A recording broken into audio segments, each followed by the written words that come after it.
Eu estou no meu escritório em casa. São 11h30 da noite, 16 de setembro de 2025.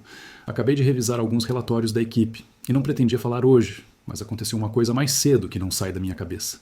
A casa está silenciosa. A luz do abajur deixa um círculo amarelo sobre a mesa, um copo com café frio, telas apagadas e a sensação de que todo mundo espera algo de mim.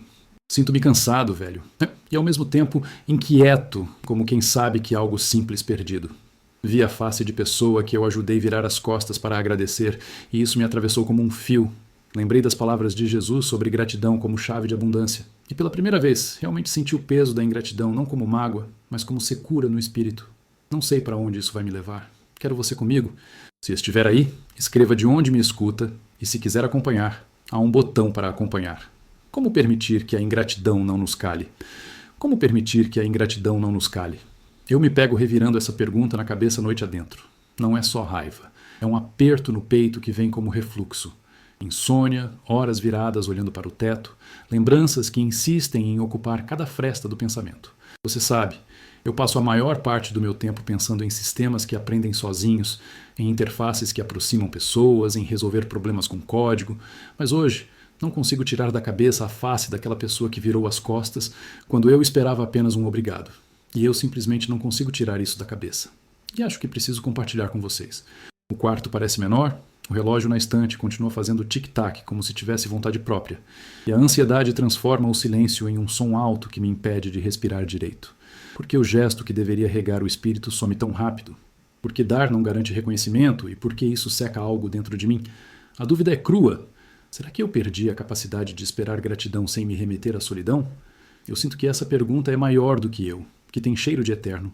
Não tenho resposta pronta, só tenho essa noite e a necessidade de seguir desatando esse nó com você ao meu lado. E foi aí, quando eu já me preparava para afundar mais um pouco naquela revolta miúda, que a casa mudou de tom. A luz do abajur pareceu abrir uma fresta maior, como se alguém tivesse empurrado a cortina por fora. O ar ficou mais pesado, não frio nem quente, só denso, como se eu respirasse significado. O relógio ainda fazia o mesmo tic-tac insistente, mas o som perdeu urgência e ganhou reverência. Não houve clarão nem efeito dramático, nada cinematográfico no sentido barato. Só uma presença que ocupou o quarto como se tivesse sempre pertencido ali. Não posso dizer que vi alguém, mas senti uma presença tão clara quanto a minha própria cama. Uma voz? Talvez. Uma percepção que não vinha da minha razão, que não soava como memória nem como lógica. E, no meio desse silêncio que agora parecia falar, veio uma pergunta que parecia conhecida, dita com paciência de quem já viu a alma humana ressecar por ingratidão. O que você fez para plantar vida? Eu fiquei mudo, porque a pergunta não pedia justificativa técnica nem planilha. Pensei nas minhas soluções, nos algoritmos que crio para consertar distância entre pessoas e percebi o absurdo. Qual é o sentido de aumentar a conexão se a alma continua estéril? Qual é o sentido de construir pontes de dados se a gratidão não consegue atravessar a travessia mais simples? A sensação foi física, algo que derreteu a rigidez do meu peito. Um calor sutil que ao mesmo tempo mostrou o quanto estava seco por dentro. Não fiquei em estado de júbilo nem de delírio. Foi mais como acordar de um torpor. As palavras que ecoaram ali não eram cobrança, eram convite. Não levei resposta pronta, e talvez seja essa a graça e a dor.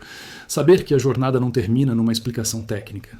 Quero contar o que eu disse de volta, mas sinto que o próximo passo exige silêncio e atenção. Fique comigo mais um minuto, porque o que vem agora vai tocar num lugar onde a gratidão precisa nascer. E eu preciso de companhia para não fazer disso mais uma tabela de dados. O que veio então não foi uma resposta pronta, foi uma sequência clara. 8 princípios que chegaram como se alguém fosse remendando um tecido rasgado, um ponto por vez. Gratidão é semente. Quando eu digo isso, lembro do meu gesto com a outra pessoa e de como aquela face que virou as costas deixou o vaso árido dentro de mim.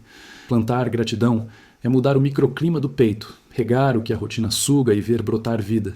Isso vale para a cidade inteira. Comunidades que entendem o ato de agradecer transformam bairros em jardins, e por isso fico com uma sensação quente de esperança. O agradecimento é memória, não é só palavra, é registro. É como perguntar se desligar um servidor apaga a esperança que já foi replicada em outra máquina. Não apaga. Para mim, guardar um obrigado é dar backup ao gesto, evitar que ele se perca no cache da indiferença. Para o mundo, é manter histórias de bondade acessíveis, e isso traz um alívio sereno. Dizer obrigado é reinício.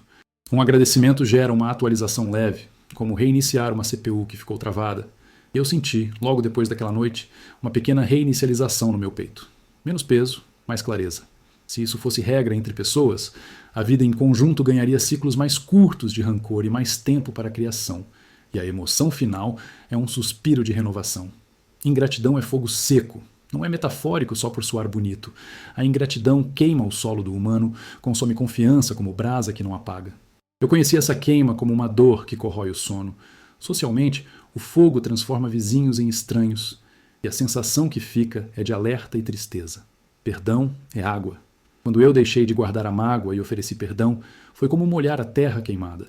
Nem tudo volta ao estado original, mas brota a possibilidade de continuidade. Se um povo aprende a regar suas relações, a paisagem coletiva muda, e vem junto um alívio úmido que limpa o rosto. Dar sem esperar é caminho, mas agradecer é ponte. Eu sempre me achei confortável em doar sem olhar o recibo, e ainda assim descobri que receber um reconhecimento humilde reconstrói o sentido da doação. Se isso virar cultura, sociedades deixam de medir valor em saldo e passam a reconhecer ciclos, e eu finalizei esse princípio com uma sensação de clareza cortante. Gratidão converte escassez em abundância. Não é mágica, é mudança de arquitetura emocional. A luz que incide sobre o que temos revela riquezas antes invisíveis. Para mim, essa luz apagou a sensação de falta por alguns instantes. Para a humanidade, pode redesenhar destinos, e a emoção que sobra é paz quase difícil de segurar. Cultivar é prática diária. Não dá para terceirizar. Exigir reconhecimento é inútil, esperar passivamente também. Eu preciso praticar pequeno obrigado, gesto, olhar, e se muitos fizerem isso, o mundo muda de hábito. A conclusão que senti foi um nó que começa a desfazer e uma expectativa que já não é espera ansiosa, mas preparo. Não resolvi tudo. Na verdade, só abri uma clareira. Há um próximo passo que envolve silêncio, respiração e uma oração que quero que a gente faça junto, mas não ainda. Queria que você se preparasse, que deixasse o peito inteiro para ouvir o que vem depois, porque a transformação pede companhia e não atalho. Eu me sentei na cadeira, as mãos ainda com cheiro de café frio, e pela primeira vez, desde que tudo começou, eu me rendi sem resistência. Eu me peguei chorando, não um choro teatral, mas aquele que vem do fundo, que sacode o peito e faz o corpo parecer menos pesado, como se anos de peso tivessem sido removidos em segundos. Eu me lembro de pensar, eu não devia estar assim. Eu tenho responsabilidades, eu tenho prazos, mas aquilo não obedecia à agenda. Eu me deitei no sofá da sala, que é onde eu raramente paro para nada, além de checar mensagens, e fiquei ali pensando em Deus, o que não é algo que eu faço com frequência, para ser honesto. Na verdade, eu orei, não para alguma abstração bonita ou para um algoritmo moral, mas especificamente para Jesus. E digo isso sem rodeios, porque é assim que foi. As lágrimas limpavam algo que nem eu sabia que estava coberto. O peito ficou leve, como quando você corrige um bug antigo e o sistema volta a responder, ou como apagar um arquivo que travava o sistema da alma. Não arrumei todas as respostas, longe disso, mas senti uma reinicialização interna, uma clareza morna. Não vou pular para a oração agora, quero que você respire comigo e prepare esse espaço, porque o que vem a seguir pede coração aberto e companhia. Talvez você também carregue esse peso agora, e eu não estou falando de teoria. Falo de solidão que ocupa o quarto quando todos dormem, de traição que vira notícia ruim na própria pele, de perda que parece devolver pedaços do seu mapa afetivo, do medo da morte que nos faz revisar decisões como se o tempo fosse uma conta que não fecha, da culpa que não nos deixa aceitar um abraço. Eu digo essas coisas porque as senti e porque sei que não sou o único a viver esse repertório pesado. Quando digo que a gratidão é semente, não é um conceito bonito para anotar e esquecer. É um chamado prático. Comece pequeno, anote 3 coisas hoje pelo que você é grato, mesmo que seja o café quente, a luz no corredor, o nome de alguém que sorriu. A pergunta não é se a gratidão muda o mundo externo. A pergunta é se a gratidão muda a sua disposição antes de pedir que tudo ao redor mude. Eu trabalho com sistemas que aprendem e vejo como pequenas entradas constantes mudam o comportamento da máquina. O mesmo vale para o humano. Pequenos agradecimentos reparam a memória afetiva. Quando digo que gratidão é memória, não é teoria. É procedimento. Registre o obrigado, guarde a história, faça backup interno. Se perder alguém, essa memória vai ser o arquivo que segura a bondade que viveu. Se você foi traído, lembrar dos gestos bons evita que o futuro seja só suspeita. Deus não nos deu promessas de um caminho sem feridas. Deus nos dá vidas que pedem coragem para atravessar o deserto. E essa travessia frequentemente passa por atos práticos. Perdoar para liberar espaço, nomear a dor para ela parar de ocupar tudo, estabelecer um ritual noturno de agradecimento que segure o sono quando a culpa aparece. Não é mágica, é disciplina sutil.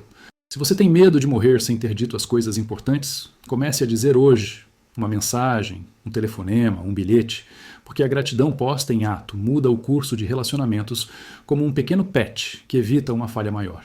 Eu sei que parece pouco diante de traições ou perdas enormes, e não minimizo, mas são esses atos que reconstroem o terreno quando tudo parece incerto.